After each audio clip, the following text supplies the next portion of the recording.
KSRTC bus ದರ ಜಾಸ್ತಿ ಆಗಿರೋದಕ್ಕೆ ಸಾಕಷ್ಟು ಆಕ್ರೋಶ ವ್ಯಕ್ತವಾಗ್ತಿದೆ. ಕೆಎಸ್ಆರ್ಟಿಸಿ ಬಸ್ ದರ ಎಲ್ಲ ಕಾಲದಲ್ಲೂ ಕೂಡ ನಡ್ಕೊ ಬಂದಿದೆ, ಎಲ್ಲ ಸರ್ಕಾರಗಳಲ್ಲೂ ಕೂಡ ನಡ್ಕೊ ಬಂದಿದೆ. ಬಿಕಾಸ್ ಅಲ್ಲಿ ನೌಕರರ ಸಂಬಳ ಜಾಸ್ತಿ ಆಗ್ತದೆ, ಡೀಸೆಲ್ ಬೆಲೆ ಜಾಸ್ತಿ ಆಗ್ತದೆ, ಬಸ್ನ ಕೊಂಡ್ಕೊಳ್ತಕ್ಕಂಥದ್ದು ಬಸ್ಸಿನ ಬೆಲೆ ಕೂಡ ಜಾಸ್ತಿ ಆಗ್ತಾ ಇರ್ತದೆ, ಮತ್ತು ಇನ್ಫ್ಲೇಷನ್ ಕೂಡ ಇರ್ತದೆ. ಸೊ ನಾವು ಬೆಲೆ ಏರಿಸಿ 5 ವರ್ಷಗಳ ಹಿಂದೆ 2000 ಇಸ್ವಿನಲ್ಲಿ ಬೆಲೆ ಏರಿಸಿ ಇದ್ದು ಬೆಲೆ ಹೆಚ್ಚಿಗೆ ಆಗಿದ್ದದು. ಸೊ ನಮ್ಮ ಎಲ್ಲ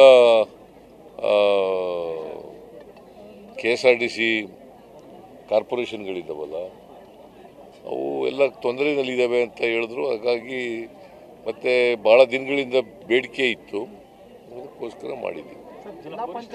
ಈಗ BJP ಅವ್ರ ಕಾಲದಲ್ಲಿ ಆಗಿರಲಿಲ್ವಾ, ಕುಮಾರಸ್ವಾಮಿ ಕಾಲದಲ್ಲಿ ಆಗಿರಲಿಲ್ವ, ಬೆಲೆ ಏರಿಕೆ ಆಗಿರಲಿಲ್ವಾ? ಇಲ್ಲ, ಮಾಡಿಲ್ಲ ಅಂತ ಹೇಳಿ ನೋಡೋಣ.